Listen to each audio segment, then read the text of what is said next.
So this video is going to be a lot different from my normal highlight videos. I'm going to try to add more guide videos into my content to help other players out in certain areas. So in this particular video, I'm going to be going over my 10 tips for people who are struggling to make that push to plat.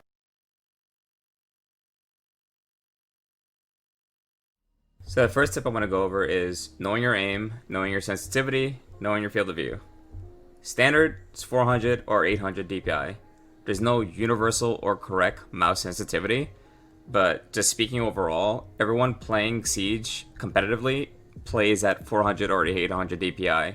It's just the lower the sensitivity, the better. It helps you make precise movements. It helps avoid over flicking your targets. And it just helps smooth out the natural twitches and micro adjustments most of us can't help but make while playing. To find your sense, just play T-Hunts. That's pretty much the only thing I can think of other than playing a few aim labs maybe, if you have aim labs. Just play T-Hunts, mess around with your sensitivity, try finding the lowest one possible. Like me personally, I run 10-10-70 at 800 DPI. Try something that suits you. Don't try to copy others, just be yourself. And while you're doing T-Hunts, try and find, the right movement. See if you can mess around with your movement. See if you could like quick peek doors. Just try and play T-Hunt just to get a practice out of it. Don't try to play T-Hunts just like to just play T-Hunts. Like mess around with your aim. Aim for headshots, like crosshair placements. Also for field of view, me personally, I run 90 FOV and a stretch resolution at 1610. I used to run 16.9 for like 5 years straight in Siege, until I recently changed to 1610 due to the new sights that was introduced in Shadow Legacy. It's just, it kind of helped a little bit just to see better. Also, while you're in T-Hunts, try messing around with recoil. Like Buck's C8 or Sledge's FCMG 11 or even Twitch's F2.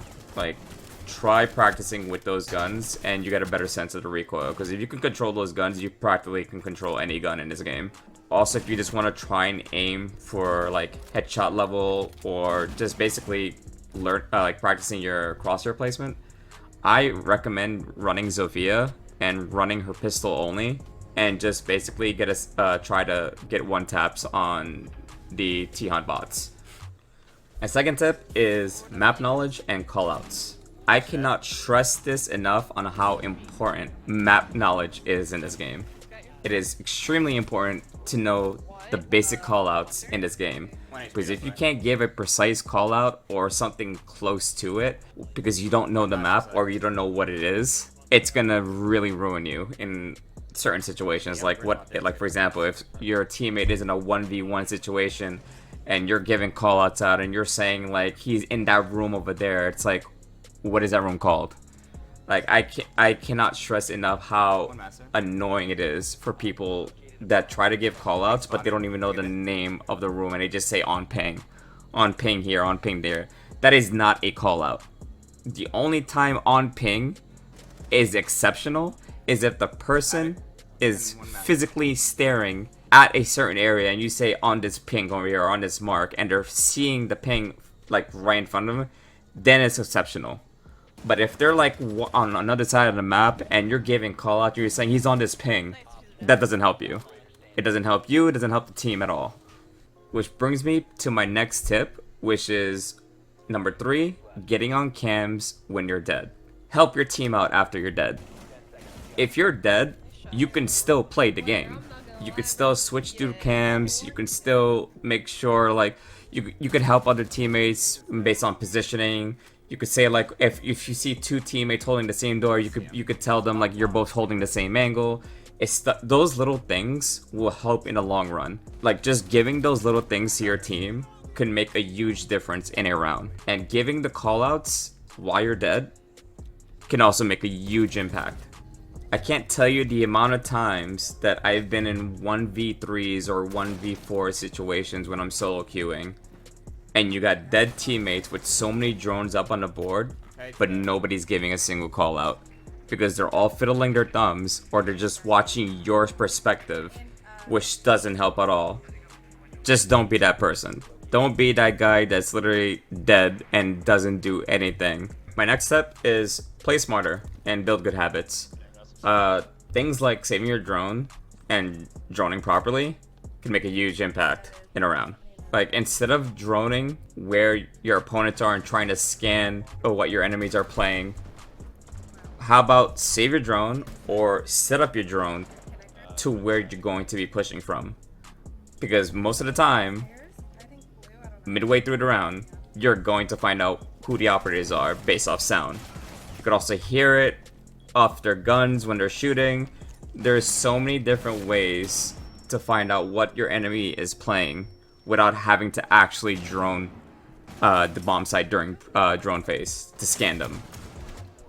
Tip number 5, clear mindset. Having a clear mindset when you're going into your matches will make a huge difference, because if you go into a match with a negative mindset, you already forfeited the match. Have confidence when you go in to your matches.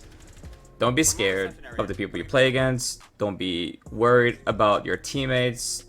Like, lose all that negativity and just go in there positive, thinking, okay, I'm here to win, do my best. It is what it is, whatever the outcome may be. Just have confidence going into your matches.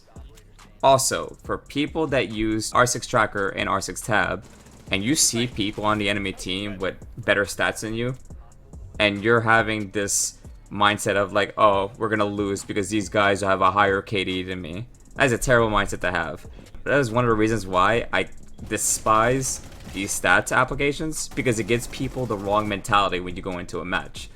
People automatically give up when they see better players on the enemy team when they see these stats, because there have been times where people go in with that negative mindset, but they wind up coming out on top regardless.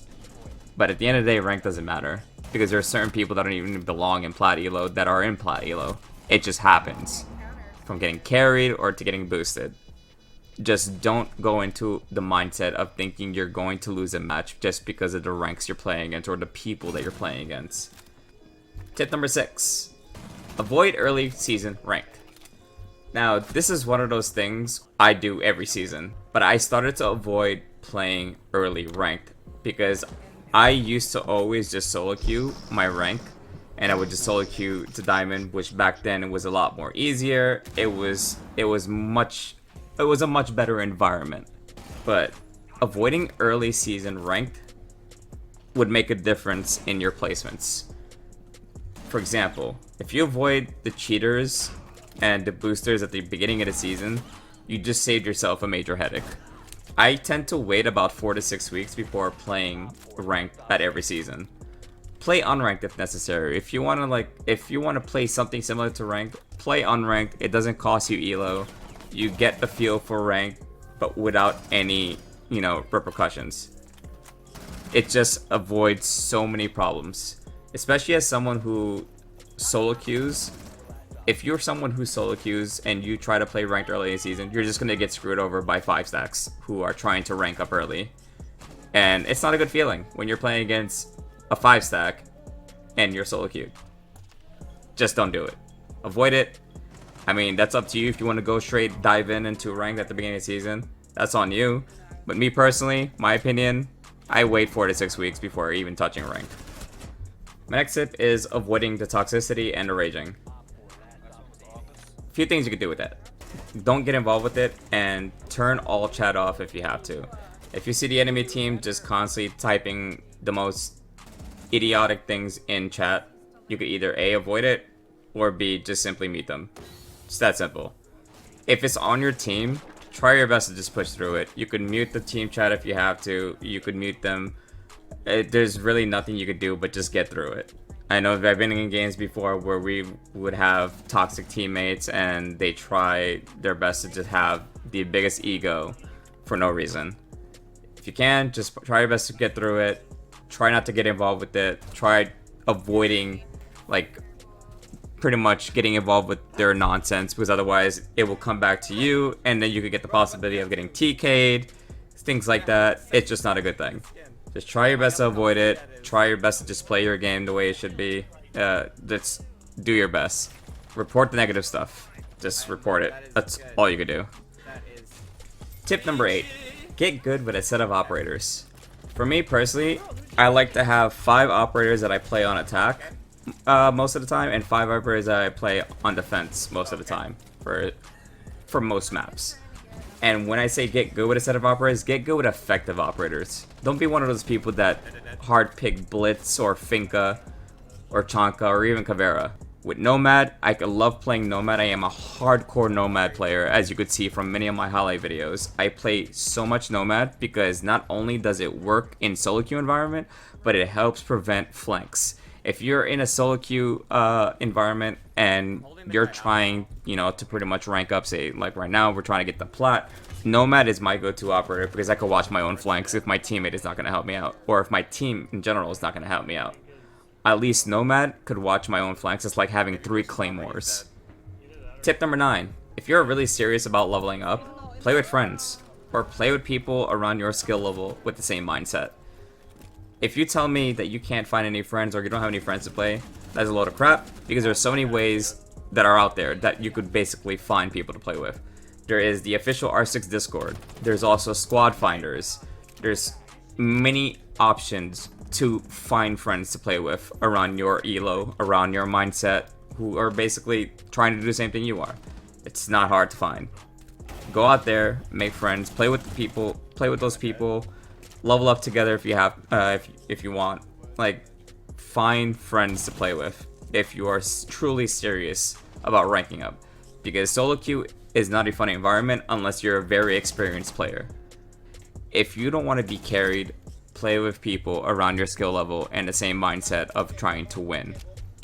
And my final tip number 10, study good players and streamers. Also, if you want, watch Pro League. Pro League helps a ton. There are so many fundamentals in Pro League that you would not learn in a normal rank game. It's just not possible. Pro League is just a different world. It's a competitive world. Comp players play the game entirely different from what rank would be like. Pro League just teaches you so much more that you wouldn't normally learn from ranked or casual or even unranked. When I was learning this game, I was watching people like Pengu, Zeronic, and Macy J. Just the overall mechanics and knowledge that they provided helped me improve so much in this game. Look back on their videos, look back on their VODs, watch their YouTube videos if you have to. Just learn from other good players. It helps. Now, I'm not saying duplicate what they do, because there's just no way someone could just be like Pengu, be like Zeronic, and be like Macy J. They're entirely different people. There's no way to be like them, but you can learn from them. You can learn what they do and how they play. And also, if you want, go reflect back on my own highlight videos, which I post almost every week. But other than that, if you like this sort of content, leave a like, subscribe, let me know what you think in the comments. If you have any suggestions for other videos, let me know. I'll try my best to make it happen. I'll upload it. So if you have anything that you need help on, let me know in the comments. Other than that, hope you enjoyed the video, and I'll see you next time.